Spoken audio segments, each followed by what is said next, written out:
Hello, everybody, and welcome to another edition of Tunnel Vision, a show brought to you by USCFootball.com.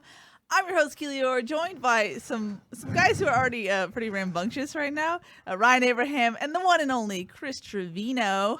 I'm very excited to have him on the show today, filling in for Shotgun Sprattling. Yes. Chris, you brought the Gusto pills. If anyone listens to Family Feud, it's an inside joke. But Chris, you got the Gusto today? I actually ran out of my prescription, so Oh, no. we're just gonna power through it. And if you're upset that I'm on, you can tweet at Shotgun. Or Yeah. at Ryan Abraham. Yeah, boss tweet at man. me. That's fine. For sure. But we have a fun show for you guys today. Long time no see. Last time we had Tunnel Vision was on signing day a couple weeks ago. Ryan went on vacation. You know, we took a little hiatus, but we're back. We have a lot to talk about. USC finalized their coaching staff, so we'll talk about the additions and whatnot.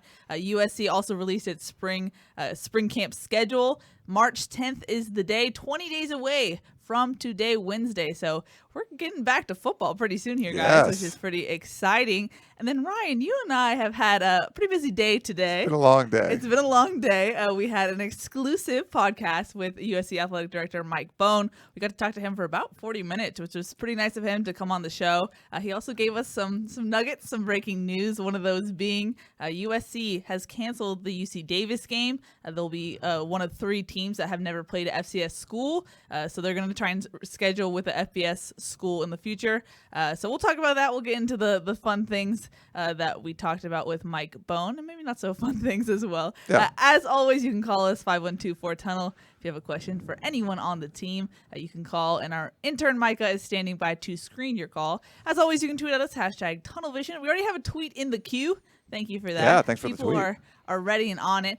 And you know the deal. Wherever you're watching, Periscope, YouTube, or Facebook, put your comments, questions, concerns, and we'll do our best to answer them. That was a mouthful, guys, but where do you want to start? Ryan, should we talk about the day we had today? It was a pretty long day. Yes. Man, there was a lot going on. I was at the gym at like 5:30 in the morning, gave blood today, Look but at we had you. a lot going on, did some 247 video stuff. But Keely and I, like we said, we were kind of teasing it. If you're listening to the Peristyle podcast, we had Harvey Hyatt on and Dan Weber on this week.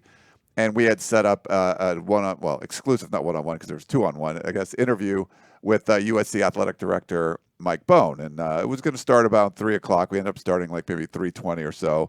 Really nice of him to come on the show. We talked about, go to USCFootball.com. You can listen to it, or wherever you listen to the Peristyle podcast. The last 2 athletic directors, we heard a little bit from Pat Hayden. He would have a roundtable every once in a while.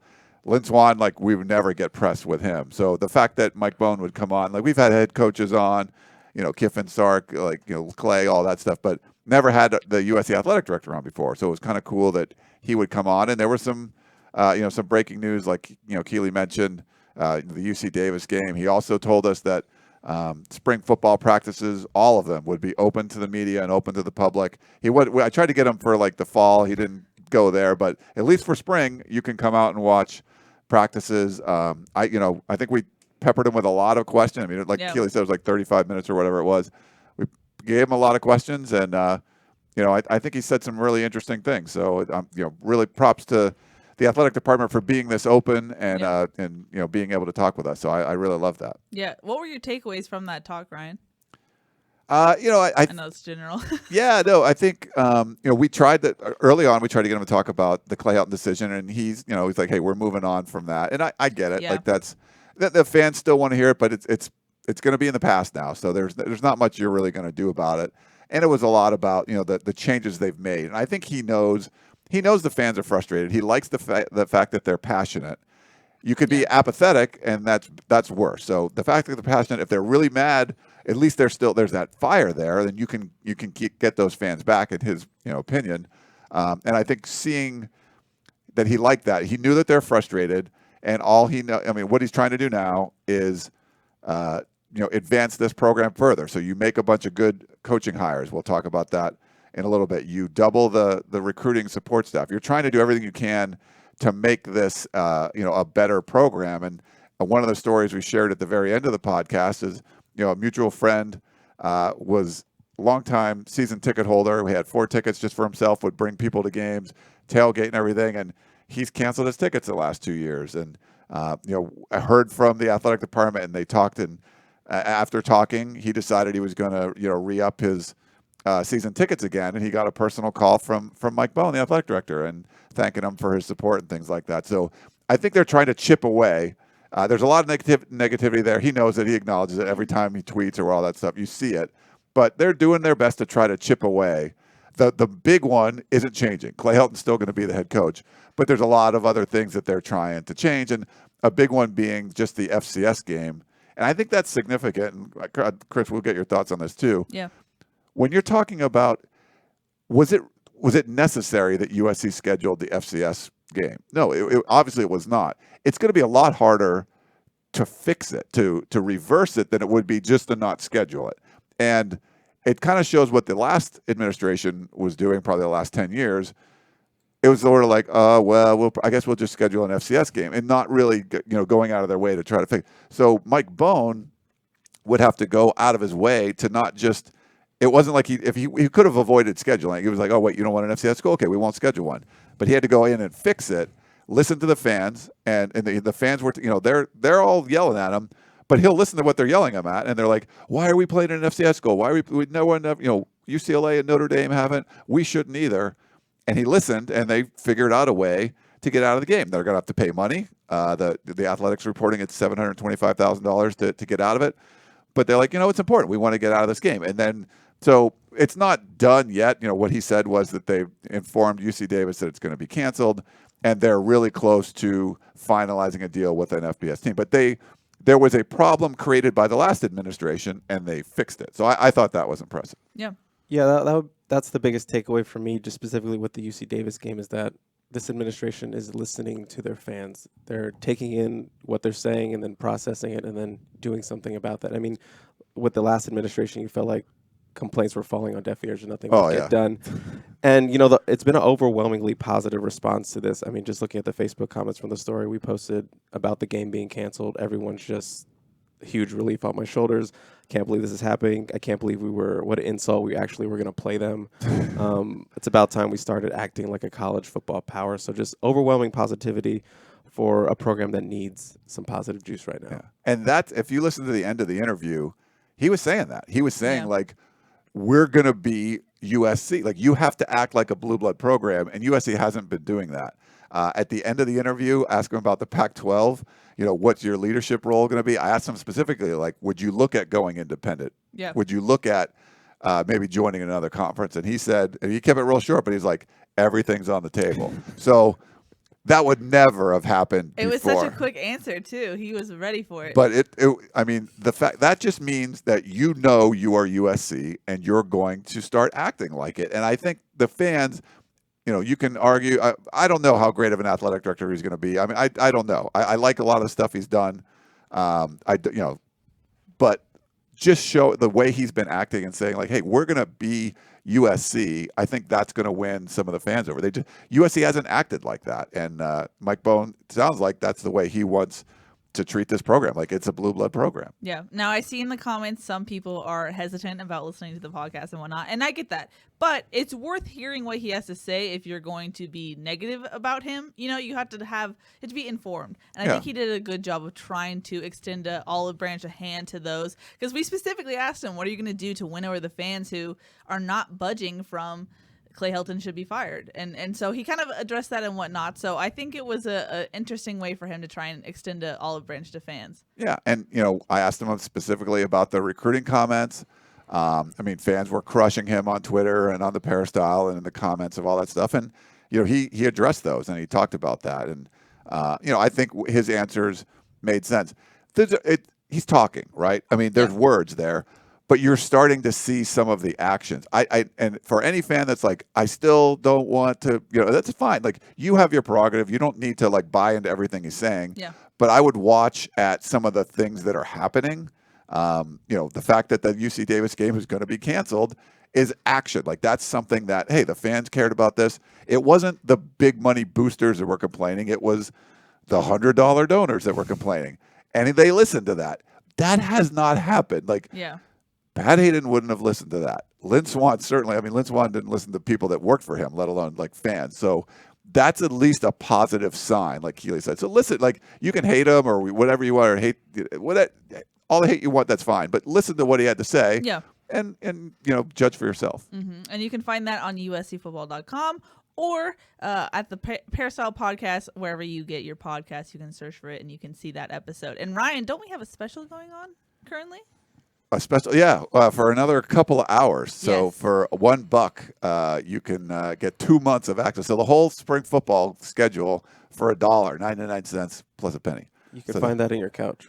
Yeah, for real. You could definitely do that. So it's a really crazy special. But if you're watching live, it ends at 9 p.m. Yeah, so get on it. Pacific time. Hut, hut. So, maybe not during the show, but right after the show. Was the right word there, but yes. Yeah. Something like that. Just get on I thought you were talking about something else that was special. That's true. I'm sorry, Chris. I already apologize. What are you putting your hand up for? No, I thought I was the special. You are. That's literally what we're about to say. It was your birthday. Here you go. Oh, wow. Happy birthday, Chris. Oh, thank you. We're going to make you feel even more Oh, my goodness. awkward. We got you a birthday cookie. Is Shotgun even at a baseball game? Is he going to pop out right now? Here you go, dude. Happy birthday. Oh, the table. Thank you. No. Happy birthday, Chris. We wanted to make it as awkward as possible for you. Okay. So I'm glad.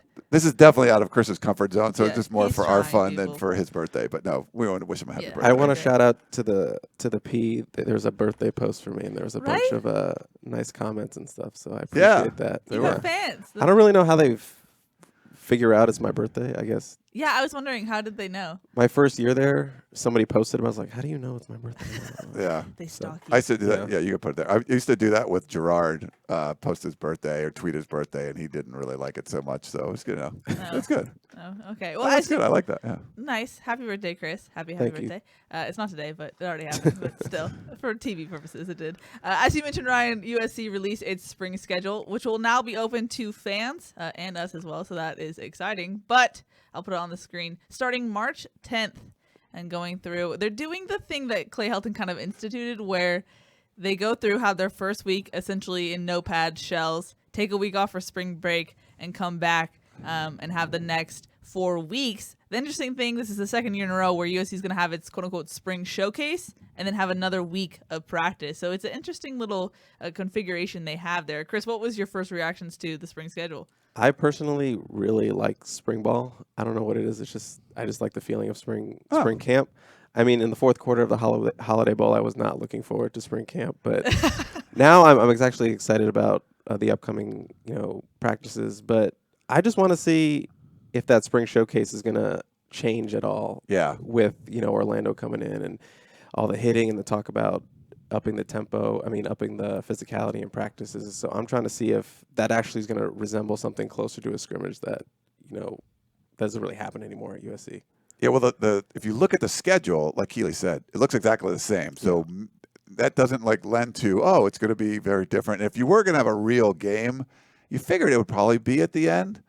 But this, forgive me, we've been doing so much stuff today. Yeah, when we asked Mike Bohn about this, but I asked him specifically about intensity in practice, and it sounded like, yes, we know, it wasn't necessarily because Todd Orlando's coming in, but we're working with Clay. So it sounded like that's going to happen. I need to listen to it again. I can't remember exactly what was said, which is terrible. We've been doing so much stuff today. I know.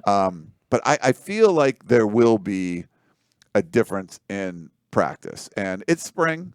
And I don't think there's a whole lot of risk there by, going harder in practice. The real question is going to be, not just for fall camp, not just for the first couple of weeks, but really as the season goes on, is that sustaining sustaining it. But that's my big question is even if it's a great spring camp, which I would argue last year's spring camp was pretty strong. They introduced refs to practice and had physicality. They had kind of like game-like days on Saturdays. I thought it was a good showing, and then come fall, it tends to trickle off. Not the physicality doesn't really sustain itself throughout the season. So even if it's a great spring, do you guys still think that counts going into the fall? Where do you rank it as far as the importance of spring camp? I mean, from my perspective, you want to have a great spring camp, even if not just for like us media people, but like the players want to have that springboard into summer workouts, into more off-season stuff, into fall camp. I mean, the newbies are going to be there, so it's a lot more learning. So in that regard, you do want to have a great spring camp. You want to have a good showing. You want to build some positive momentum, especially with the fans, especially with it being open right now. Yeah, and I think when you're looking at how well this offense performed last year, it's like it should be taken to another level. And Keaton Slovis is a known commodity, and you're looking back at him. You're not looking at him as, well, there's the 3-star kid that's probably going to never see the field ever in his career. To now, like, he's like third in the Heisman favorite list and stuff. So it's a whole different, freshman All-American. Like it's a different feel. And there's some, there's not going to be, because there's so many 17 starters coming back, there's not going to be huge position battles, but who's going to play at left tackle? Is it Elijah Vera Tucker moving over? Are they going to play things around? So you can watch, the tackle spot. And, losing Michael Pittman's a big deal, but you had 2 5-star receivers that didn't even play. So they're going to, they're going to be in the mix. I think it's going to be pretty fun to watch, and you can build up some momentum. It's a pretty veteran team coming back. So to see them, how they develop. And then obviously on the defensive side of the ball, it's going to be a new scheme. So you got Todd Orlando. We want to see what they're doing there. Yeah. And from a PR standpoint, you could really make fans change their minds, or at least attempt to, with physical open practices, debuting your new defensive staff and impress fans that way. I think this could be a good thing for USC if they hit the right notes. They're trying to Do I sound too excited, too pumpery, if you will? It's funny. We've talked about a lot of stuff, and I think Keely was pretty skeptical, even just leading into the interview. But I think both of us were impressed with what they said. It's going to be, the proof's going to be in the pudding and all that, but you can make strides towards what you want to be. There was a lot of complaints of things that were going on, and a lot of those complaints, really have been addressed. We'll see how much that impacts what this team ends up looking like in the spring. That's all we can judge it on, is what we're going to see at practice, and fans can come out and see it. So I like that too, but I'm really curious to see how it goes. But I think they can build some momentum going into the summer and the fall. Excluding the defensive staff, who would you look at first spring camp? Who are your eyes going to, player-wise or offensive coaches, if you will? Brew McCoy. Really? Yeah. Brew McCoy. You can pick anyone else, but you're wrong. It's Brew McCoy. Wow. 1B, Daniel Matabebe? No, it's Brew McCoy. Okay. Brew That's McCoy. fine. I mean, but you could argue Kyle Ford, what he's another 5-star guy, Brew McCoy. Wow, he's sold. But see, the thing is, if Brew McCoy, I don't want to say anything bad, if something happened to him, he was injured or whatever like that, they have tons of receivers. You do want to see him because his road to USC was, one of the more unique ones you would ever see. I want to look at Elijah Vera Tucker because he's considered their best offensive lineman. My guess is they're moving him to left tackle. I just think that's probably what they're going to end up doing. And, you get Andrew Voorhees back. He'll probably be back at right guard. They'll probably move Liam Jimmons over to left guard and kick out Jalen McKenzie back to the right tackle spot with, Brett Nealon and Didich at center. I kind of think that's how it's going to play out, but I don't know. And I think you're going to see different guys play around there. If you remember last spring, we got to see Frank Martin. I think it was the first time we saw Liam Jimmons, but we saw Frank Martin get a bunch of run. There was a whole bunch of guys that were out. Yeah. And none of those 6 offensive linemen are going to be in spring camp, right? They're not going to come until the summer. So it's all going to be the veteran guys, and who are going to replace those the 2 tackles that are gone. At what point, sorry, Chris, do you start asking about Justin Didich and whether or not it's worth putting him on the field or reserving him as just a backup? I was just going to mention him. That's a guy who picked up some starts last year when Brett went down, got some confidence, finally got those games under his belt, got some time at guard, which, they were flirting with him playing in the summer. Finally got to see him do that. So I'd look out for him. I wouldn't, lock up that center spot right now with Brett, especially with a guy as hungry as Justin. I mean, he's out here lifting cars every time Aaron Osmonds posts a video. Much. He can squat. I don't know if you saw the video today of him. They're doing a breakdown, and he legit rips his shirt off in the middle of the thing. It's awesome. So that guy's winning the offseason just in terms of social media presence in game. But, yeah, he'd be a guy I watch out for, and just where can they move him? And, yeah, you got to get him on the field somehow. Would you rather have a Didic at center and Nealon at guard? I mean, it seems like Nealon's his body type's better for guard than Didic's would be. But what would you rather see? I think I would rather see Didic at guard, just because I know how versatile. Like in high school, he played center, guard, tackle, wherever they needed him to play. Yeah, I know people kind of knock him for not being as big as Brett Nealon, but I think he might actually be a little bit bigger. So I think I would be okay with him putting at guard, and he got experience there last year. Okay. So I'd rather throw him in there and see what he can do. Yeah. Cool. And I think he's feisty enough to make up for any maybe size differences that he. Oh, he's feisty. He's definitely feisty. Yeah. Now, as you mentioned, defensive coaches. This broke while we were in our tunnel vision hiatus. Dante Williams, USC kind of pulled off a coup there, stealing him away from Oregon.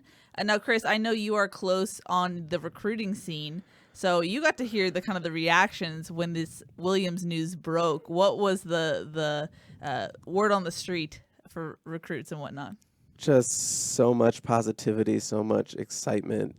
I can't tell you how many times just during like the off season when we were talking about coaches, people would text me, "What do you think? What about Dante? What about Dante coming home to USC?" And every time we would talk about it, just be like, "This will be a home run." Yeah. I got a text from someone I trust in the scene, who's well connected with parents and players, and they were like, "This is home run. This guy can recruit anybody in California and then across nationally." So. I know people were kind of like, well, Helton's still in charge, but it doesn't matter. This is you don't look at that. Just look at how big of a hire this is. It was a 2-for-1, getting a great recruiter to come and recruit the California where you've been struggling and taking him away from Oregon, your biggest rival who's been poaching all your talent. So it was a great hire. One of the things we talked about on the podcast today was like, how do you evaluate hires sometimes? Well, you hire a guy away from Oregon. What's their Oregon reaction? Like burning down buildings and stuff. Like they're really upset about this. So like, well, I think I probably did a good thing. Like I'm taking a guy that they really, really, really wanted and didn't want him to go away. Where you look at like when USC hired Steve Sarkisian away from Washington, the Washington fans were kind of like, cool, all right, and we're gonna get Chris Peterson. Like it was like that's probably not the best hire. Then when you took a guy away and they're really not all that sad to see him go. Oregon was really upset to see Dante Williams go. They fought really hard to try to keep him. So that's a great hire for USC. So it's definitely a move in the right direction. This is a staff that they got 6 new coaches, and I think overall significantly better than what they had last year. The other one that we that broke, I believe, this week. It became official this week. I think Vic confirmed it last week. Ryan, you actually broke it in Hawaii. I did. Vic So'oto is USC's new defensive line coach. He's a young, fiery guy added to the staff. He said that he hates soft. He's against soft in general, which I think is an interesting line. What are your guys' thoughts about adding him to the staff? Really, when I was doing my initial research, really young guy, only has been a full-time assistant for 3 years, I believe. Yeah. All at Virginia. Played at BYU, played at Syracuse, had a couple of runs in the NFL, so he's experienced in that regard. But man, when you watch him talking, I watched some videos of him at Virginia that their athletic departments did. You can feel the passion and the intensity through the screen, and I think that it just lines up perfectly with what Todd Orlando wants to bring here to USC. So in that regard, it's a great fit. He's related to Junior Seau. Yeah. So in that regard, also he gets USC. He's from the area, so he can recruit the area well. Polynesian, so you get a Polynesian guy on the staff.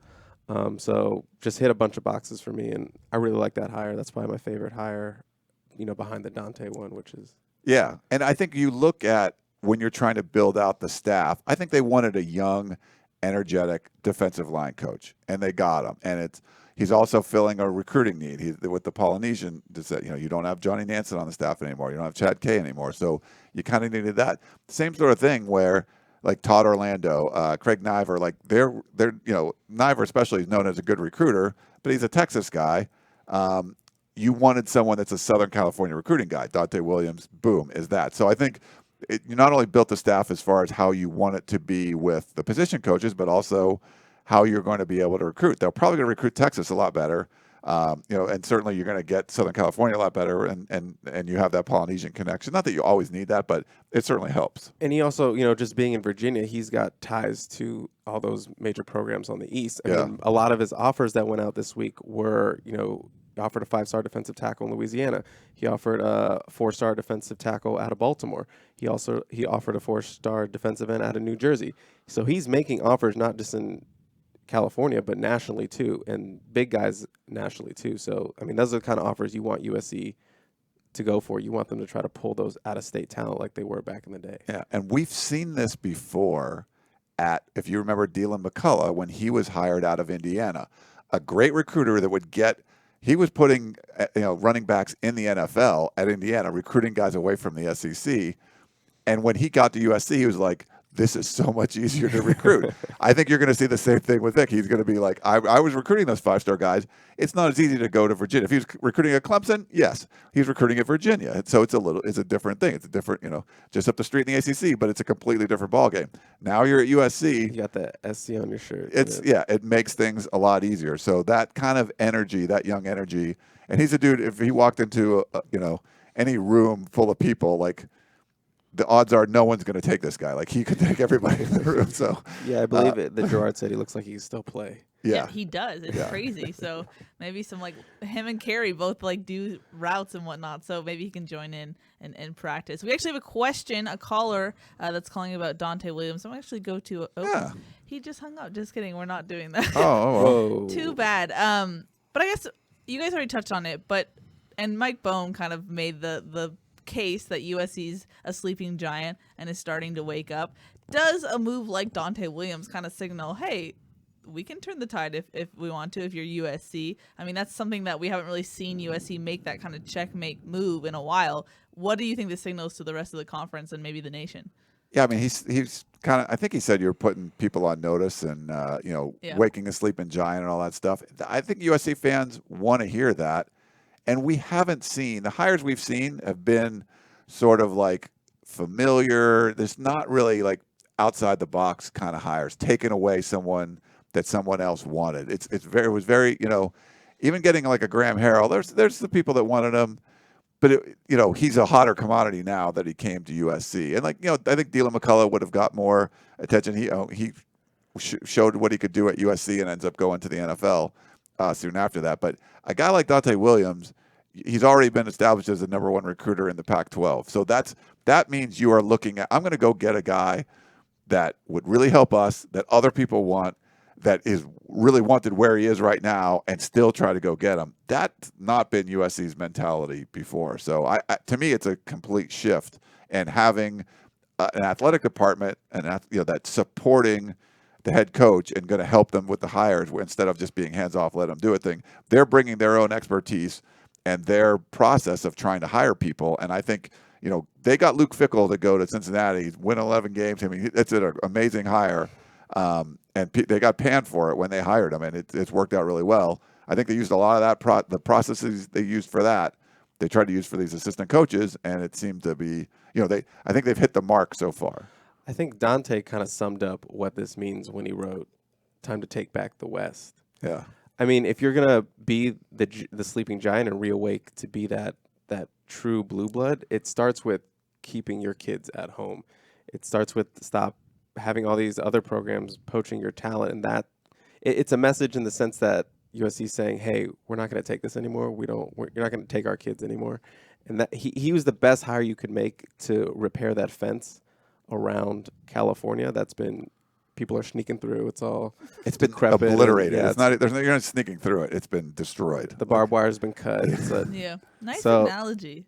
Yeah, I'm just trying to keep up. Yeah, I know. It's not a food one, but no, I love war analogies too. War. Sorry, Chris, were you gonna add anything? No, I didn't have a comeback for that. Okay, that's fine. I wasn't quick enough. Our caller about Dante, I believe, is back on the line, so I'm going to put him on. Hello, you're live on Tunnel Vision.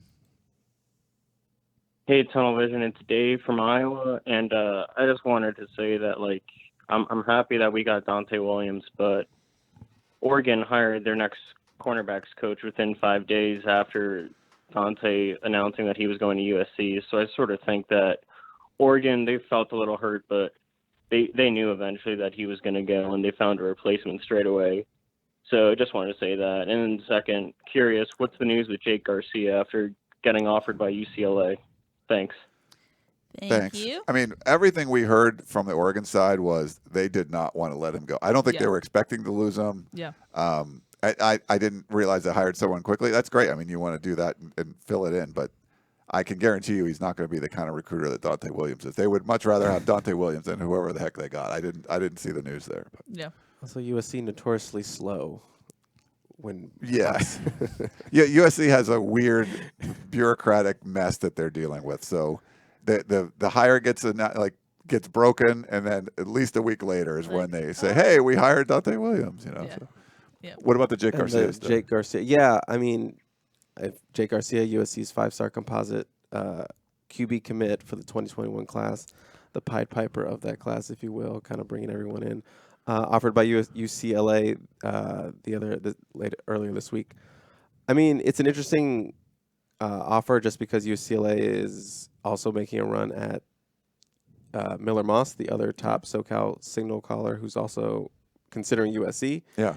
You know, we've heard, this winter that USC is looking at 2 quarterbacks for this class. So could get interesting, when they bring on another quarterback, who that is, if it's someone rated higher than Jake, or maybe it's someone not as highly rated as him, and we'll see how that happens. I mean, I don't think I've ever covered a class with 2 QBs, so I wonder how that'll work out in terms of, Last one was Ricky Town, Sam Darnold, maybe. Yeah. That might have been the last. And that was an interesting right. dynamic. But USC did get a transfer quarterback, so maybe they only take one. But you know. True. And I talked to Jake Garcia at the Under Armour camp in Mission Viejo, and he actually said that he feels like he's an ambassador for USC. He takes the role seriously. Now, to be fair, we also heard Bryce Young said say the same thing. the same exact thing, and he's rolling Tide right now. So QBs are good at talking. They are. They know what to say. They are. I was supposed to say they're ambassadors, but he literally called himself an ambassador. So we'll see. The good thing for Jake Garcia is, unfortunately for Bryce Young, I think he was trying to be that ambassador and just didn't have the kind of support around. He couldn't convince guys. Yeah. I think it's going to be a lot easier for Jake Garcia. I don't think you're going to see the kind of recruiting class that USC just had ever again. Like, that was the worst class in history. I know. I mean, you'd have to 2040. I really think that's going to be an anomaly, because when are you going to get a class that small, and when are you going to get a class that has like 1 or 2 4-stars in it, and that's it? Like, that never happens. So I think if USC is just average for the rest of college football career for a lifetime, you're never going to see a recruiting class that bad again. So I think it'll be easier for Jake Garcia to be a recruiter than it was for Bryce Young. And just to throw in there, USC was his dream school growing up as a kid, and he's really locked in. I just want to point that out too. Yeah. Who or we're talking about? Jake Garcia. Yeah. That's why the UCLA offer is weird, because UCLA is not recruiting like, oh, USC's going after that 5-star guy. We're gonna they'll go after someone else that no one's going after. They're recruiting more like Boise State or something half the time. They zig when everyone zags. Yeah. So why offer like the 5-star quarterback that's already committed to USC that you probably have no chance of getting? And yeah, Greg Biggins wrote an article about UCLA offering Jake, and he kind of said that it would take a lot right now for Jake to open things up. So I think USC's pretty safe right now. Yeah. Yep. We actually have another caller on the line. I believe it is Keely from Iowa. Hello, you're live on Tunnel Vision.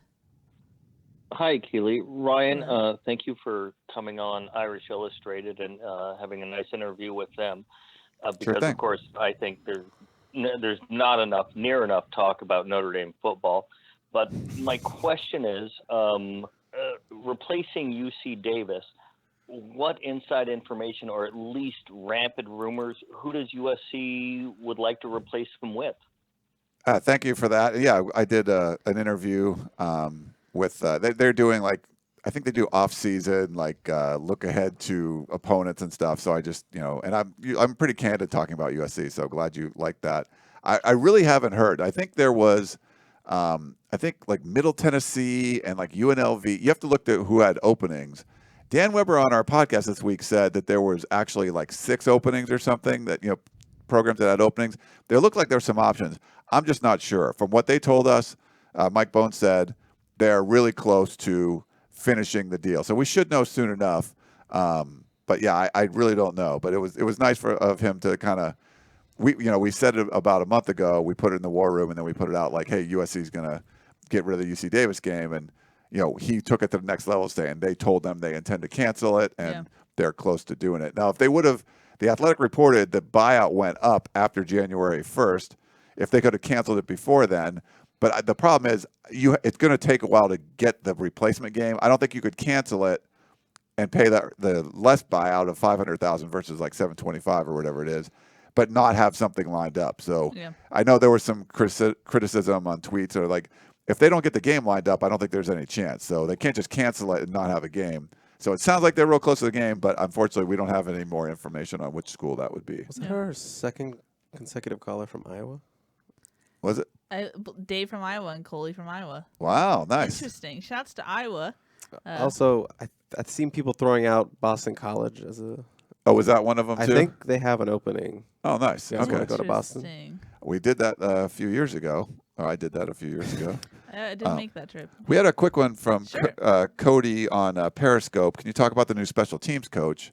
Sean Snyder. Yeah, Sean Snyder. So he's, I think, 40 years old and spent 45 years at Kansas State. He's been there forever. But yeah, so, Bill Snyder's son, he's literally been like there his whole life, his whole career.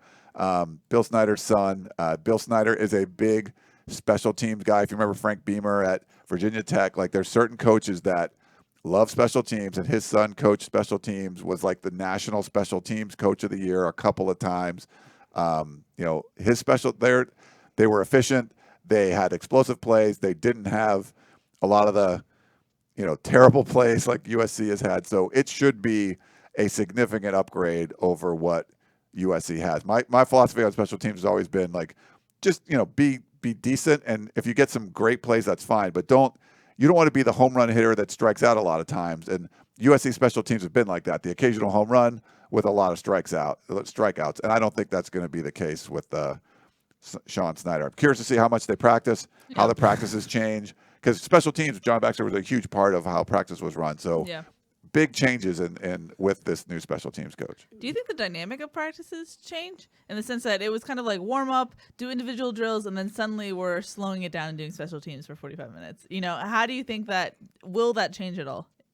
Yeah, I mean, that was like a little bit of a joke. Like, I wonder how much special teams, but that's like a real thing because sometimes you just watch and they're just like guys standing around, talking about what they're gonna eat for dinner or something. Yeah, I think it's going to be run more efficiently. But we don't know. I mean, we have to wait and see. But I think, Todd Orlando has his ways he wants practices to be run. And I think, Sean Snyder will be the same sort of way. Like, here's what we were doing and how we can incorporate it. And then, it's up to Clay to kind of fit all that stuff together. But my guess would be it will be a little bit more efficient. That their time will be used more efficiently. Yep. I'm actually going to go to a question from Greg Miller. Actually, no, we're not going to go to that. Okay. Sorry. We're going to go to a tweet from Trojan Sam, who says, do you think the quote-unquote spring showcase will be a real game with live tackling this year or just more of the same as previous years? And if it's more of the same, is that a sign that we shouldn't expect too much change with how they practice in fall too? I mean, we kind of talked about that. I was just wondering what that is going to look like with the new defensive staff and philosophy of Orlando. I mean, gut reaction is no. I just won't know until I see like a couple weeks of practice or what they say. But right now, I'm just going to say I don't think so. I think it'll be more intense of what it was like the last couple of years, but it's really just been like a not even great practice the last couple of years. It's been like one of the mediocre practices. Sure, just like any other practice on a Loker. We haven't got any intel on this. So at least I haven't. I don't know. But seeing the way that Mike Bohn has reacted to things, I could see him saying, hey, we want to make this fun. Now, the last 2 years have been on Cromwell Field because the Coliseum was being renovated. Now you have a nice new Coliseum that you can have your spring practice in. There's opportunities there, so I hard to say. I'm kind of thinking, though, that they might do something a little bit more. But the fact that you have a week of practices afterwards, that's where I'm kind of hesitating. If they did it if it was the last practice, I would say I think they're going back and doing more of a spring game. But I don't know. It's also a wasted opportunity in terms of recruiting because you bring a lot of kids on campus and it's not that exciting. Yeah. If you're going to do it in the Coliseum, that's great. That's a little bit more, sexier for the recruiting game. Sure.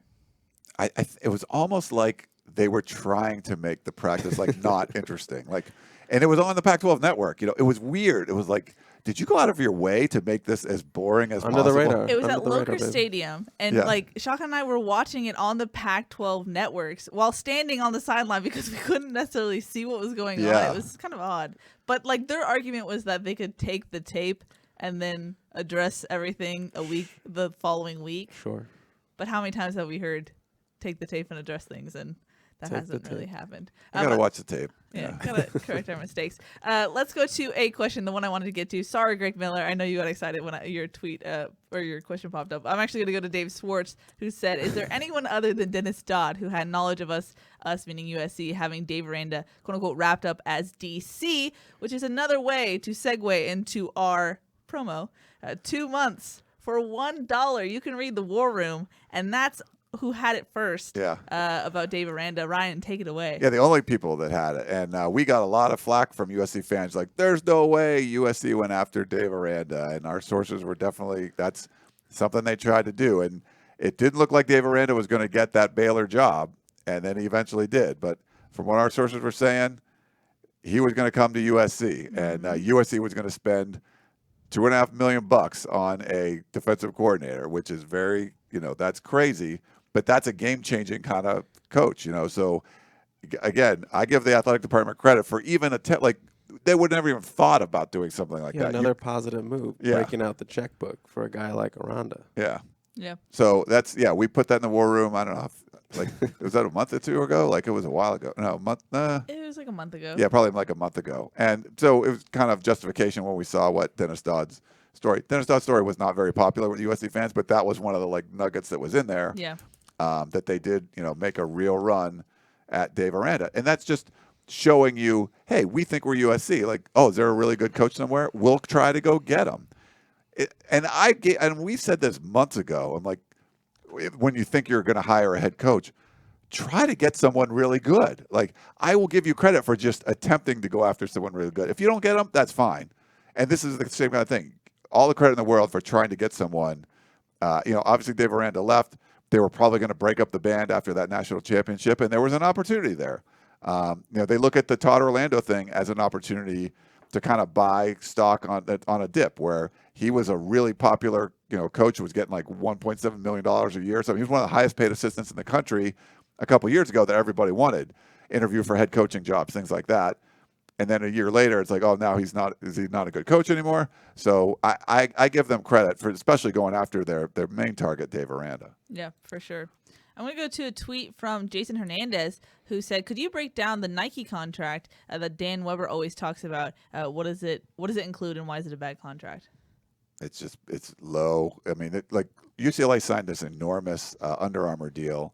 USC's Nike deal I don't know all the details of the contract. It's just not very good. Everyone we talked to in the athletic department says it's not very good. USC should be getting a lot more money from their apparel deal, and they're not. So it's just another bad decision that was made by one of the previous administrators. I don't know if you know much about it. Or the only thing I can add to this is Under Armour invented at the University of Maryland. Oh my goodness. UCLA I think UCLA got a sweet spot though. They got this huge deal because there was a time when there was I think they were with Adidas, and I think there was a bidding war for them. Mm-hmm. I don't know if you're going to get an apparel deal as good as UCLA got anymore, but it's so much better than what USC's Nike deal is. So. Let's go to a question from Jasper Smith, who says, will the new staff be an upgrade in terms of coaching scheme and technique over last year's staff? Yeah, I think so. Yeah, everything. I know you kind of, obviously, it doesn't look good that, like you just mentioned, that Orlando fired. You picking up a guy who was fired off the discount bin or whatever, but he was an up and coming coach before he got to Texas, and sometimes it's just a bad fit. But everyone else, in addition to Orlando, has been regarded really well and have been praised for how they can coach. And so I think, yes, the answer is yes. I think it'll be an upgrade over the coaching of staff of last year. Yeah, just special teams alone, like there's going to be a huge upgrade. At what point is it just worth having a change of pace, a fresh blood in the system? Fresh voice. Voice. Exactly. Like I don't know. Yes, but how much is that worth just making a change in general? Yeah, I think a year ago it's a fresh voice in Graham Harrell, but it was also a consolidated voice instead of a committee voice. Like it was an offense by committee. You got consolidation. But you still had Clancy Pendergast, you still had John Baxter, and those are the same voices you've heard for a long time. There wasn't going to be a whole lot of change on that side of the ball, and on either of those two phases of the game. So now it's going to be completely different, and Todd Orlando has a new way to do it. Just like when you hire Aaron Osmus, you can say he's worse, better, whatever you want to say, but it's going to be a completely different voice in the strength training rooms, and so in the weight room, and I think that's what you need sometimes. And I think it's just huge that Orlando is a college guy. He's not an NFL guy. Right. Just all his years have been in college, knows how to talk to college kids, knows how to talk to these young men. So I'm excited for a DC who has experience in college and knows how to work with these guys a little bit more than an NFL guy would. Yeah. We have a question from Coley White who says, what are the advantages of having closed practices versus open practices and vice versa? I can go on a rant on this forever, but I think if you're in Tuscaloosa, Alabama, and you want to close practice and make it state secrets and all that stuff, you can do it because people are going to cover the team anyway. I think when you're in LA and there's so many other things to do, you could be at the beach, you could be at the mountains, whatever you want to do, but also there's so many other. It's a professional sports town. I think when you close practices to the media, you're just creating less media coverage of your team. And I think in a place like LA and USC and UCLA, you need to open things up. We saw what it could do when Pete Carroll was there. That's just the tradition around USC. So I think it's important. It's if you're afraid of plays getting out or whatever, I think coaches can be very paranoid, and they don't want anyone to know anything about what's going on. I don't know of any games that have been lost because practices were open, but you'll be overly cautious, I guess you could say. So I don't see a whole lot of advantages, and I think there's disadvantages. I think there's big advantages at a place like USC because when you're bad and you're mediocre and you have a fan base that's kind of becoming apathetic, you don't want less coverage. You want more coverage. Yeah. We have a live caller on the line, so I'm going to go to him. I believe it is Cody from San Diego. Hello, you're live on Tunnel Vision. Hey guys, how we doing tonight? Hey Cody, is that San Diego in Iowa or is California? San Diego, California. Good stuff. But I thought that was interesting. Anyway, so on the new special teams coach, I feel like he's not getting as much coverage. I think people kind of overlooking that with the Dante Williams hire and the new defensive line coach.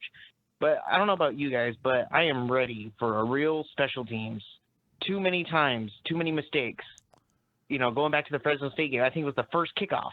Was it the same number on the field? Two guys wearing the same number. It's like, oh, here we go again. St. John Baxter.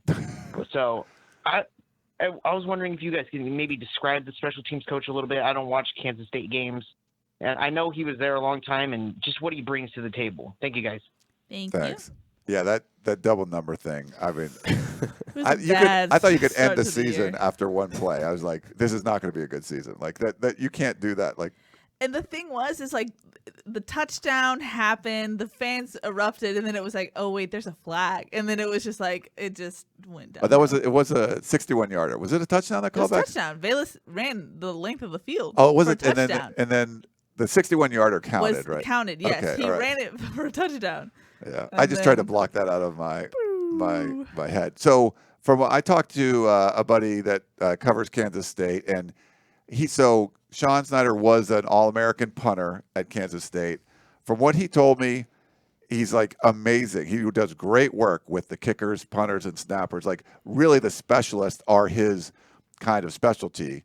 And I know they had like kind of a committee for some of their returns and coverages and things like that. He was still running it from what I was told, but Bill Snyder had a part in all that stuff too. But we saw this under Pete Carroll where like there'd be position coaches that would help with certain things.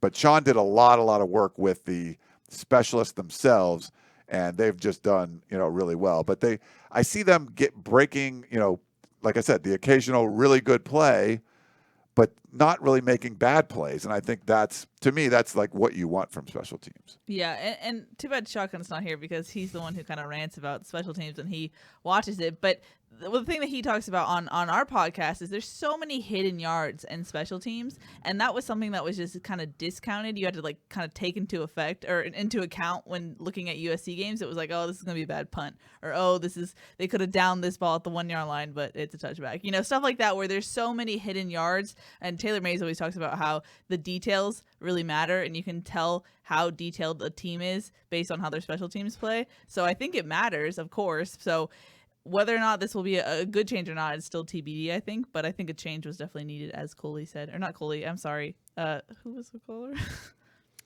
Someone. I'm sorry. San Diego. Cody. It was Cody. Sorry. I'm still Cody. not trusting any punts in spring.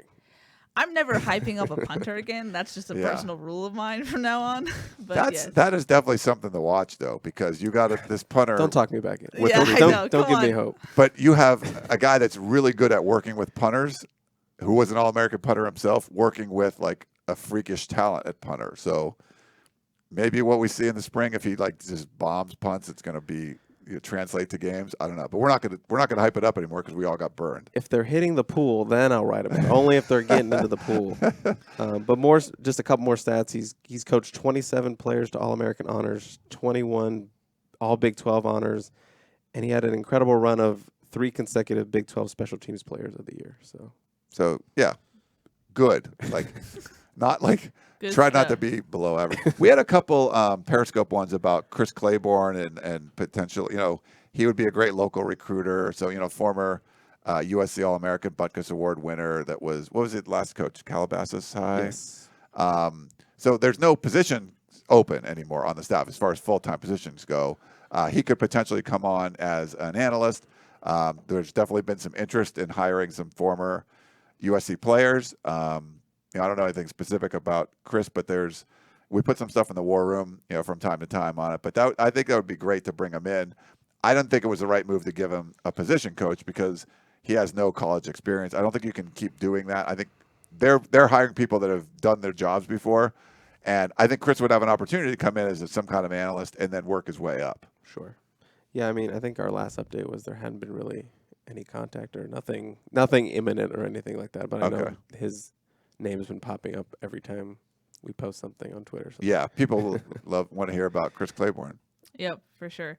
Let's go to a question from Mark Watkins, who said, Chris, are you upset that Keely and Ryan passed up the golden opportunity to petition Mike Bohn about making turnover traveler a thing?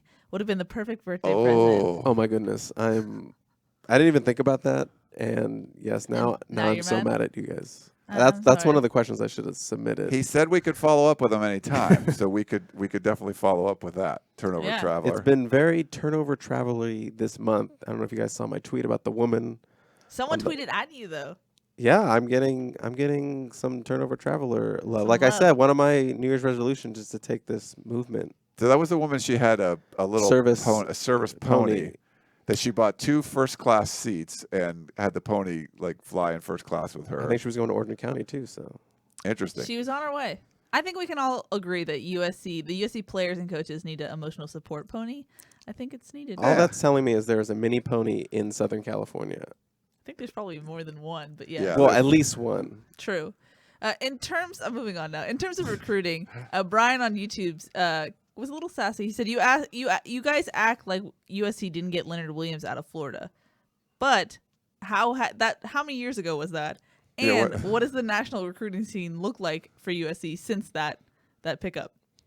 Yeah, he doesn't play for USC anymore. That was a long time ago. Like I'm not sure. Like USC also recruited Brian Cushing out of New Jersey, but are you gonna like he's not walking through the halls anymore. He's already retired from the NFL. So yeah, I mean, the USC's traditionally been a top 5 recruiting program. That's the thing. It's like you've normally got the Leonard Williams of the world. They're not doing that anymore. They're not even getting the best Southern California players right now. Yeah, back then you could pull these blue chips out of Florida and the South and New Jersey or whatever, and that's only going to happen when USC starts winning. But at least they have some guys on there that Dante can recruit nationally. Yeah, he pulled a 5-star Missouri quarterback to Oregon.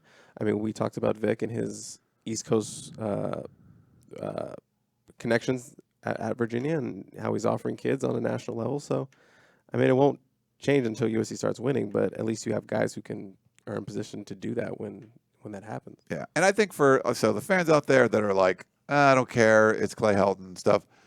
With USC having your head coach on the hot seat for like 2 years in a row, especially this last class was the culmination of a 5-7 season the previous year and uncertainty with the head coach.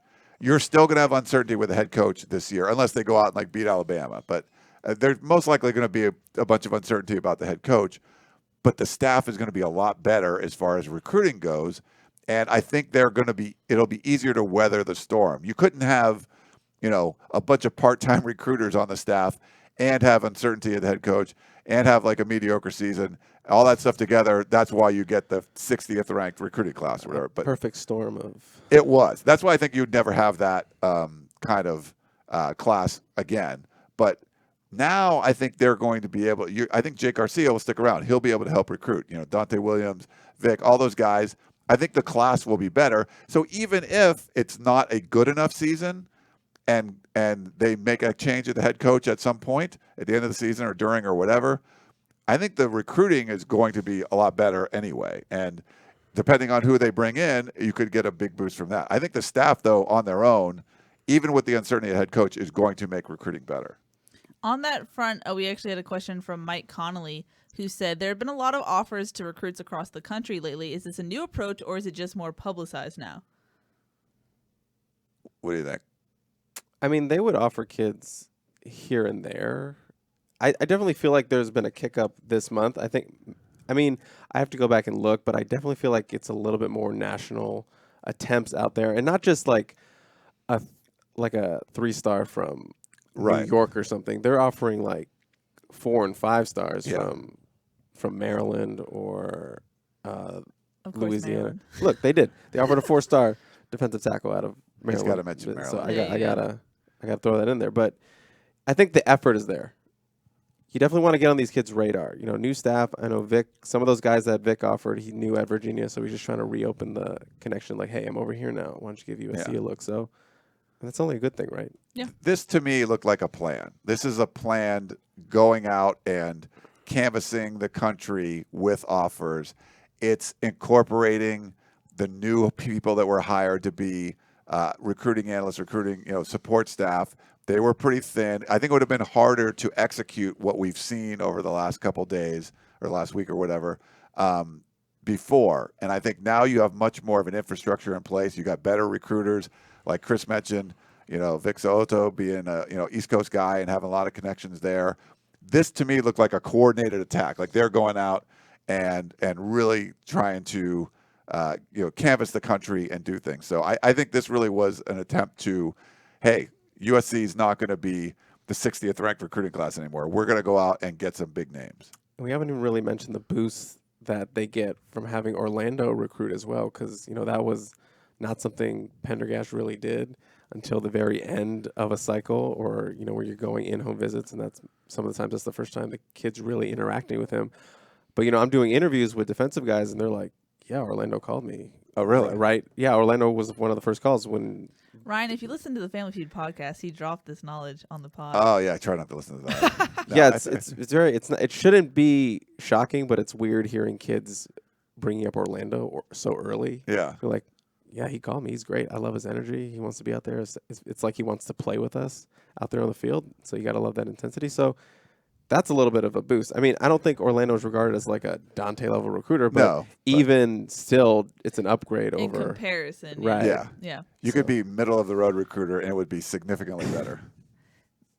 Chris doesn't want to buy into the sass, but we have a question from Mandy on YouTube. kind of in regards to what we actually asked Mike Bohn. She says, were all of these new assistant coaches hired by Clay Helton, or did Bohn hire them and tell Helton this is the way it's going to be? Yeah, so if you want to listen to the podcast, Mike Bohn kind of talks about this and the process and everything. The way I interpreted what he was saying was it was more of a collaborative effort where before Clay Helton was left, or whoever the head coach was, they were just like, hey, go out and hire who you need to hire. This is an athletic department they showed they could really hire well at Cincinnati. I think they brought their expertise to Clay Helton. And I think they helped him with more support and allowed him to kind of, expand his horizons and look at guys like a Dante Williams that you might not have looked at before, and be able to open up the checkbooks where if Clay Helton wanted to hire Dave Aranda and he would have said to Lynn Swann, hey, I want to go after Dave Aranda, I mean, Lynn Swann might not even return his call. Like this was, now you're going to work with the athletic department and be like, how can we make this work? Why would this, and do some kind of cost analysis. Even though you're spending that much money, here's what it would bring in and things like that. So I think they bring an analytical approach to assistant coach hiring and coach hiring. I think that helped Clay Helton with their decision. I think Clay Helton had to have a final say. He's the guy that's going to work with them all the time. But I think there was definitely influence from the athletic department in a helpful way that were like, and they opened up opportunities to go after a Todd Orlando that you might not have got, or a Dante Williams. So I think those are things where you kind of work together with the head coach. But there was definitely influence from the athletic department. I don't buy Mike Bohn picked all the assistants. I don't think that happened. I think it was more of a, here's like, we have analytics on a bunch of guys, and here's guys we think we can make work in the system, and you kind of work with Clay on that. That's my opinion. Yeah. Do you have thoughts, Chris? I was just going to say it's like making Clay's deal and hire every new hire. Yeah. Go out and get a guy. Doesn't have to be a connection to you. You don't have to know him. Just go out and get the best guy, the guy who's going to fit the best and who's well regarded. I'm going to give some love to Facebook because I've been neglecting you. I apologize. Terrell wanted to know the latest on Solomon Tuliaupupu. Chris, that's kind of been your beat a little bit. Yeah. Can we get an update on Solo? What do you got, Chris? Yeah, I mean, I'm sure if you're on social media, you've kind of seen Solo's been posting, well, not him, but his dad. Apparently Solo has cleansed himself of social media this offseason. He's not focusing on that. So his dad has been posting some videos of him doing some standing long jumps or just kind of running on what looks like USC's basketball court, or him working out. And I mean, we talked a little bit about it in the last War Room. So another plug for the sale. You have about less than an hour left. Yeah, an hour left right now. A little less than an hour, yeah. Go for it. But yeah, had that second surgery last fall. What I'm hearing is the progress is really, really good. He's really motivated to try to do stuff this spring. Will that happen? We're not sure yet. I mean, I think best case scenario, maybe he does some, individual stuff, not necessarily like full out hitting or stuff like that. But if you can get him in a situation where he's able to do drills with the linebackers, maybe get into, some of the dummy stuff and not really have to worry about hitting people or tackling people and just get used to the foot being out there in cleats. I think that's like the best you can hope for this spring. But what I can tell you is that there's real progress with the foot and his recovery and his rehab, and he's in a good spot right now. And I'm optimistic, and people are optimistic that he can finally get on the field. We got 2020. Nice. All right. Well, he would be a stud, and Todd Orlando is a linebackers guy, so. I think the linebackers overall are going to be a lot better. Mm-hmm. On Periscope, we got love. Yeah, AP. I know AP. What's up, AP? He covers the Crimson Tide. Oh. So he has two questions. One, will Traveler be in Arlington? I'll find out. I know Joanne. All right, so I'll ask her. Okay. She's the trainer for Traveler. I don't know. They go to some of those games. Did Traveler go to the Cotton Bowl? I can't remember. I don't remember either. I don't think he did. But they're not all the way games, but he can go to some. Yeah. It depends what's going on. And he also wants to know, how can USC be a, quote, tougher team defensively? Chris, what do you think? How to be a tougher team defensively? You get guys like Solomon Tuliaupupu on the field. And you let them hit people. Pallier. Yeah. And actually practicing contact, physical practices. Vic had the quote, Saturday should be the easy day. So kind of applying that motto. Sorry, Chris, I kind of stole that from you. Okay. Doesn't that hark back to the Pete Carroll days. Carroll, yep. But you could say that. You can say that you practice so hard that the games are easier. Pete Carroll did that. So that was it's more, it's an easy thing to say. It's not as an easy thing to do. So. John on Facebook says, do you think Colorado will really try to interview Graham Harrell? No, I think they interviewed Steve Sarkisian today. There was another one, and they said that they were close. I saw a tweet that they were close at some point. I talked to Adam Munster-Tiger a little earlier today, who does a great job covering Colorado for 24/7 Sports. His name didn't come up. He talked to me about Steve Sarkisian a little bit, but yeah, I don't think that's going to be a thing. I think Graham Harrell will be around. Interesting. It's been an EKG with him. Just like, oh, boop. He's being interviewed. Oh, it's okay. Oh, no. He's being interviewed. No. It's okay. Yeah. Good analogy. Kenny says, should SC pick up a dangerous game like UCF? Ooh, that's not for 2021. That's tough because I don't think there'd be. That's really just scramble to get somebody, UConn or whoever you can get. UConn's got a weird schedule. I think UConn's one of those options too. But down the road, you could. It's hard for USC because if they do want to do, I don't know if they still want. We could have asked Mike Bohn this. Do they still want to do the 7 home games every year? That means you can't do a home and home with anybody. So it would have to be like a UCF coming to the Coliseum, and they might do that. I don't know. I mean, but those are dangerous games. But you get better ratings, and yeah, I think those are cool. But USC does already play a tough schedule. Having Notre Dame on the schedule every year. But I'd love to see a game like that. Yeah. Sure, yeah. We'd love to cover those games. Yeah, I mean, the interesting thing is Bohn did say that he wants the game to not only be good for the team, but good for the fans to watch. So we'll see. Yeah. We shall see. Guy says, does this new coaching staff allow Clay more leash before we feed him to the wolves? That's my food-related comment. It's food. It's kind of it's food. It's a food analogy, not just a food comment, but A for effort. Yeah. So what is it? What is it? Meaning he wants to know, does this staff buy Clay Helton some space, some room to breathe? This new staff. I think the new staff helps Clay Helton do his job.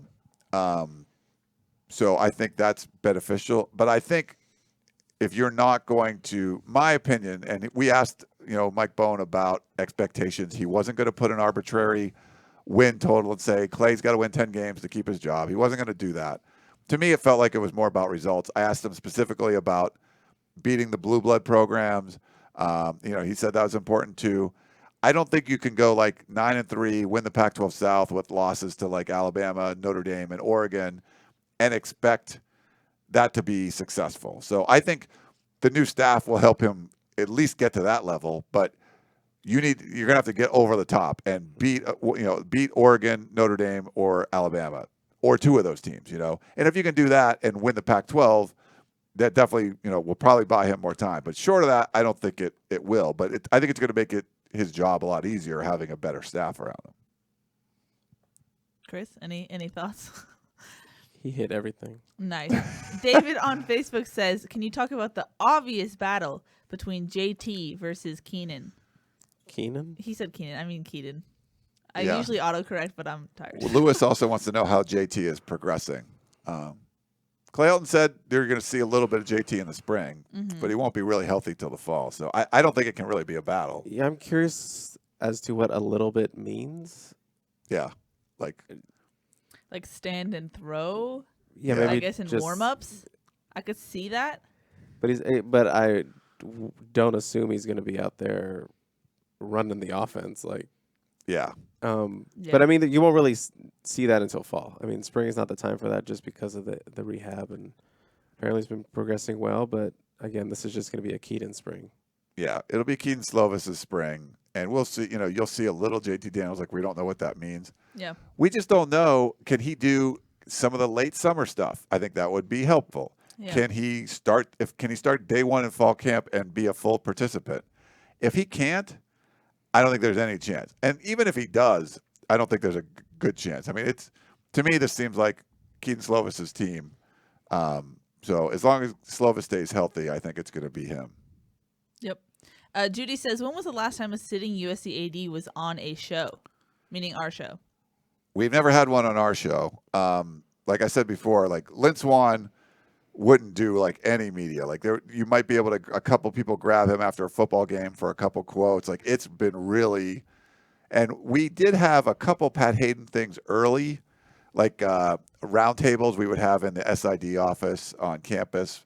Not very often. Towards the end, though, he was cornered after the Clay Helton announcement. Yeah, he went up to announce Clay Helton was coming back, got up on the podium, announced it, and then was like, bye. And tried to peace out. And there were like a million questions, and we had to corner him in the hallway. So by the end, Pat Hayden really wasn't talking to the media either. So USC hasn't had like media savvy or media friendly. Now, Mike Garrett back then would talk to the media.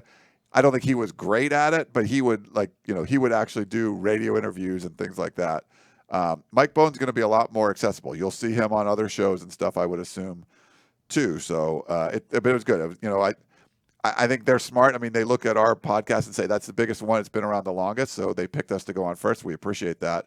But they're that savvy where I think even if Lynn Swan wanted to go on a show, would he know who's been around doing this a long time? I don't know if he would know that. So this is an athletic department. I think they actually get it now because they've worked in athletics administration for quite a while. Yeah.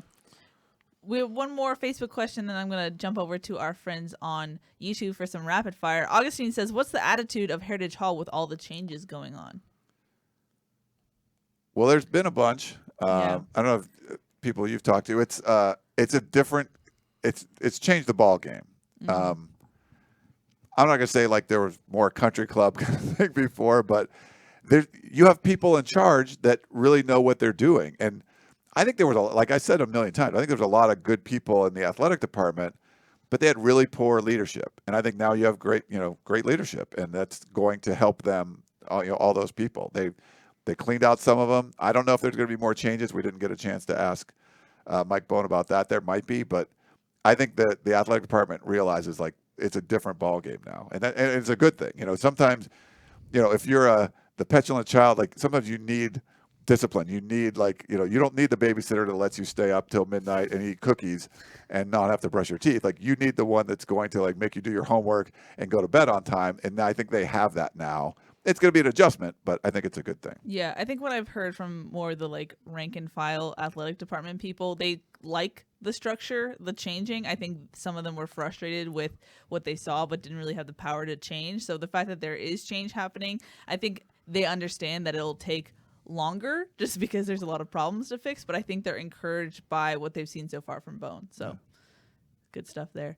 We have a question from Joan on YouTube, our buddy Joan. She said, I listened to your pod with Mike Bohn. How successful do you guys think this coaching staff will be with Helton still as a head coach? Who will change the culture? Who will establish a new identity? Joan, always positive. Yeah.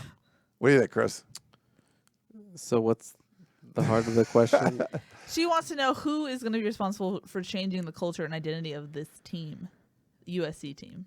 I mean, we kind of talked about that on the Family Feud when I was on about changing culture, if I believe. I mean, I think Orlando will have some sort of change, but I think, as I said, it won't have a full effect if at the top doesn't trickle down to everybody. I mean, you could do some stuff on defense, and that'll be good, and I'm sure we'll see a feistier defense or a hard-hitting defense. But if they're not on the same page at the top with Helton, then I don't think it's all for nothing. I mean, you need it from the top down. Yeah, I think the culture definitely comes from the head coach, but you've made enough changes. Like you saw the offense be different. It's still a really talented team. I don't think it's going to be as talented in 2021, but 2020. There's a ton of production coming back. It's going to be, I mean, I don't think they'll play a team that's more talented than them outside of Alabama. I think they'll be more talented than everybody else. And if you see what the strides could be made on the defensive side of the ball, I mean, this could be a really good team. I mean, it could be a 10 or 11 win team. It could. Now, what did Clay Helton control last year?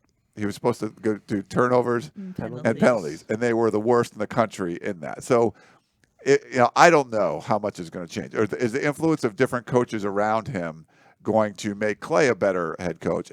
It's hard to say at this point, but just lining up body for body, USC's there. I think the coaching got a lot better, the position coaching stuff. So it's set up that they can, do some really good things. are they going to go out and lose to a BYU on the road like you saw last year Yeah. when you're way more talented? I mean, that could happen again too, but Those inexplicable yeah. losses. Yeah. You don't have the youth excuse anymore. Also, Even though we've heard that, people say that all the time. It's like everyone in college is young, but if you have 17 starters back, you can't be young. well, someone pointed out last week or podcast, it's all a blur at this point, that I think Folt said that only 8 starters left, but then this is a young team, or 8 scholarship players left, and then this is a young team still. So it's interesting, the duality of what they're trying to say, but we'll see. We got to give a shout out to D Witham on Periscope. He said, I just became a VIP member on USCfootball.com. Well so done. bam. we got Thank one. you very much. We got It's one. for $1. Like, Jesus, got $1. Try it. If you've never tried it, it's $1. I will try it. Venmo you $1. Yeah. Wow. It's in the terms and conditions. We have a question from Mr. Reed, who says, if USC comes out and plays like they did in the Iowa Holiday Bowl, versus Alabama, does Helton survive the month of September? Ooh, I think that I'm not going to say that would be expected, but if you get blown out by Alabama, if you got blown out by Alabama, but what are the other games early on? If you lose to Stanford, then it's okay, Stanford's probably not going to be that good this coming year. I think that's going to be more about. I don't know if you're going to put a whole lot of stock into. You don't want to get blown out by Alabama, but I think a lot of people are expecting you to get blown out by Alabama. Are we assuming Keating gets hurt? Oh no! Don't even put that into the ether. But that's what happened. But we don't wish. No, but I'm saying If that something that bad was happens. if that game was maybe Can you different imagine if Keating wasn't hurt. Matt Fink beats Alabama. He already beat Utah. He'd have 2 wins on his resume, beating Utah, top 10 team, and beating Alabama. Just that'd give be him the pretty good. Davey O'Brien if he does that. Yeah. Just give it to him now.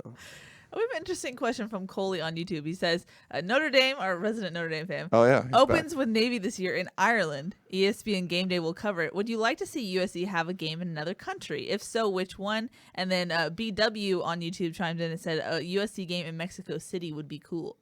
Ooh, Get the that would be interesting. Latino fanfare going. Yeah. Sure. I was in Ireland this past year. That was fun. I think that's a long way to go with the West Coast team to try to go all the way out there.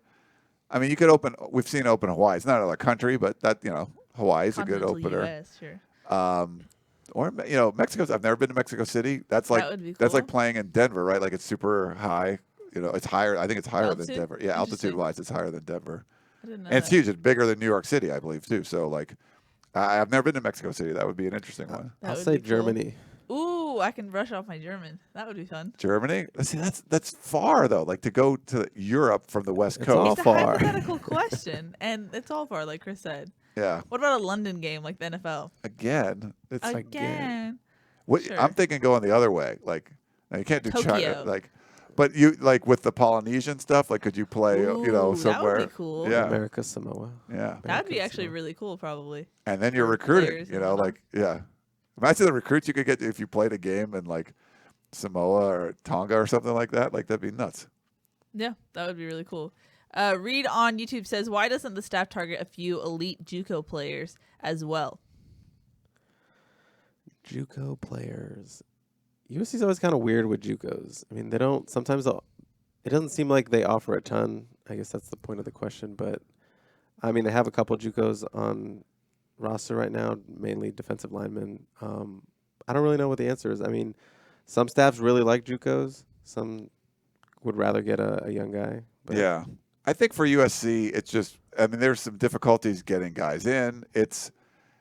I think the stars have to align to get a JUCO. And then you've seen USC go after some, and then they don't graduate in the mid-semester on time. And everything has to kind of work out perfectly to get a JUCO at a bunch of different schools, and USC is one of them.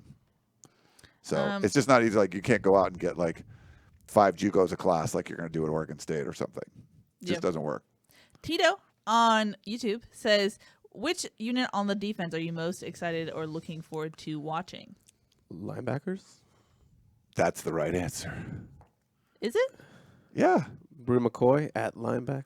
That would really make it the right answer. That would make your head explode, right? I mean, where would you guys say USC's kind of underperformed, as far as defensive units?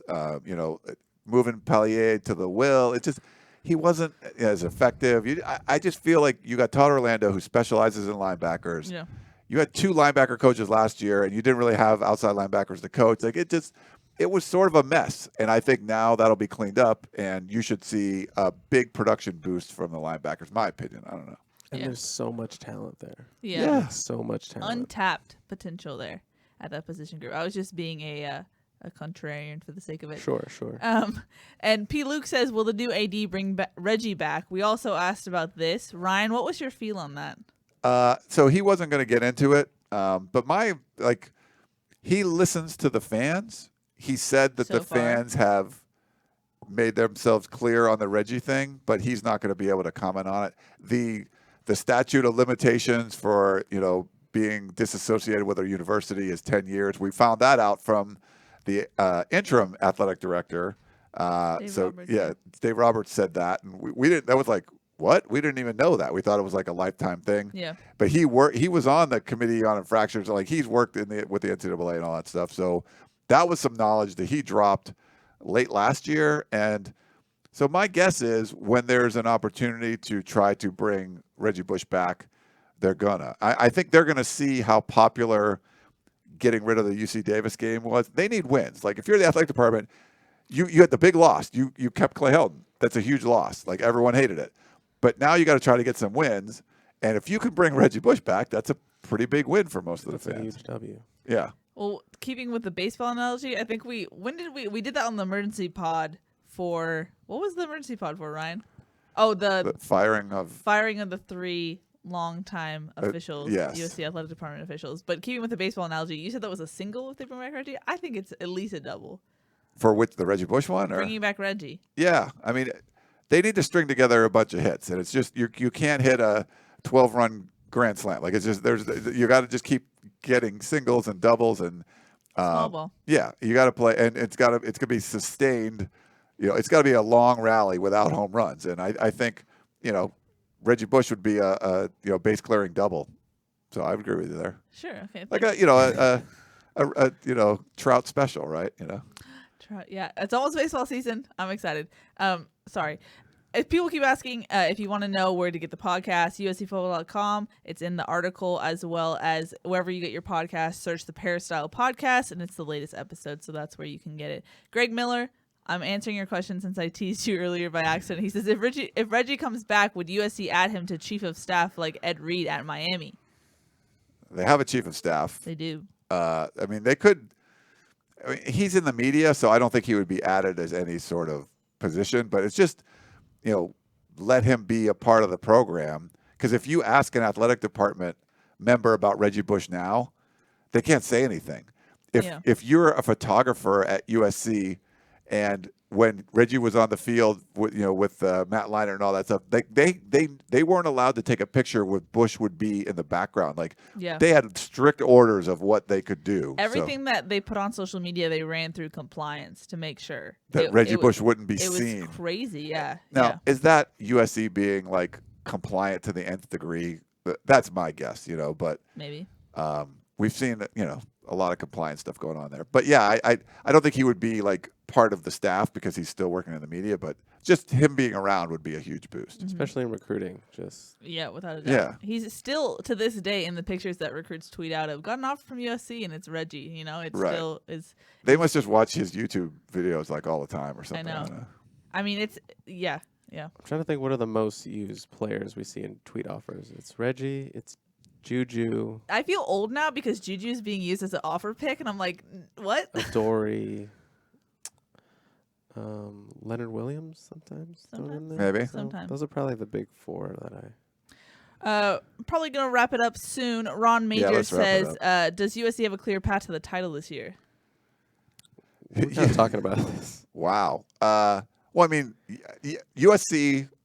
I'll say this: USC always has a clear path to the title. You got to win the games, though. Like, if you look at USC's schedule, you start the season by beating Alabama, you win all the games in between, and you end the season beating Notre Dame. You're in the freaking playoff. Like, there's no USC certainly has a path to the title, but you got to win those games, and that's what USC hasn't been doing. But if Oregon State wins all their games, they're probably not going to the playoff. USC definitely is, and maybe by losing one of them. If they lose a close one to Alabama and run the table and beat like a good Oregon team twice in the season, they're probably in the playoff without even knowing what's going on around there. So USC they always have a path, but you got to play to the level of talent. Yeah, I would agree. Chris, any thoughts there? He said it, win. It's all set up, just win. Just win, baby, win. Yeah, like if you're North Texas, like you don't have a path to the title.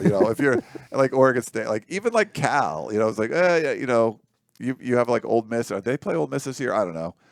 Like I think you could say Oregon would because they're playing Ohio State. So that's good. And they would, if USC's, they need USC to be good to beat them and stuff. But for USC, it's like no brainer. Like they have a path. It always has a built-in path. Yeah. James on Facebook said, Ryan, does this coaching staff satisfy your criteria of not only not knowing the fight song or being an ex-player, but also coaches and the AD who have had success doing what they do at other places? It seems like it to me. Hopes for all the best going forward for USC's athletic department. #fight on. Yeah, no, 100%. And I'm not going to, to me, it was just about go get people that have done the job before, that have been good somewhere else at what they do. And if it doesn't work out, hey, you hired someone that made sense because, Vic Soto's like, hey, he was a great player. He's a great young coach for 3 years under, Bronco Mendenhall coached him in college. He, tutored him up in as a coach in college. He's learning the fundamentals. Like that makes sense. If it doesn't work out, he's not the greatest coach. You understand why they were hired. When you hire someone that's never done the job before and it doesn't work out, you're just like, yeah, of course it didn't work out. He's never done the job before. If it did work out, you'd be like surprised, like, oh, okay. But that's not why you want it. You don't want it to work out because you're surprised. You want it to work out because you did a lot of research into making these hires. And I think that's what they're doing now. So I don't think this staff is worried about the fight song so much. To me, that was more about USC just kept hiring because of the fight song. So eliminate that as a criteria. If the guy happens to be a USC Trojan that you hire, but he's really good at his job, fine. I don't mind that. But I was just saying don't do the fight song thing because that was like the number one criteria all the time, and that shouldn't be the case. Yep. Agreed. I think that's going to wrap it up. Any final thoughts, guys? A lot to talk about today. We're winding down. Spring camp, spring ball is closer than you think. Yeah. Well, thanks, Chris. Happy birthday for coming out. Thanks for dragging me on. Yeah. Chris is doing a good job. It's just not his comfort zone as far as this stuff. He's an introvert guy. He'll create content all day. He's a beast. He's on top of things, sources, texting with people, doing all that stuff. We're bringing him out of his shell a little bit, putting him on camera, live internet streaming and stuff, which, normally stuff he hasn't done. So hopefully you're enjoying it and you're not hating me. I'm trying to be more media savvy in 2020. Oh, yeah, nice. We stand goals. Sorry, I'm on that note, I should end. Also, 32 minutes left for our sale. Oh. Yeah, well go ahead. done. Just want to throw that out there. Yeah. Greg Miller wants to know how old you turned, Chris. Does anyone want to guess real quick? Guesses in the chat. Anyone? First one. While people are guessing, Coley wants to know when's the next tunnel vision. Boss man, this is something that we've been trying to figure out. It's evolving because spring camps are coming. Yeah. And practices are coming and whatnot. We might have something next Wednesday because of the there's like a HBO special for the Cheryl Miller USC basketball teams of the mid '80s. So we'll figure it out. It'll probably either be next Wednesday or Thursday, I would guess. Yes. We'll figure it out.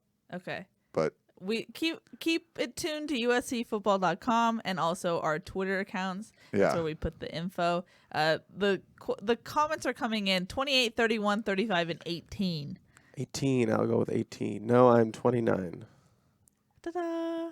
29. Big 29. Someone say, what did you say, 38? 28, 31, 35, 18, 32, and someone just said 29, so they cheated. And someone said 27. So my heart goes out to that 27. I'm here with kids, people. Children. Yes. Yeah.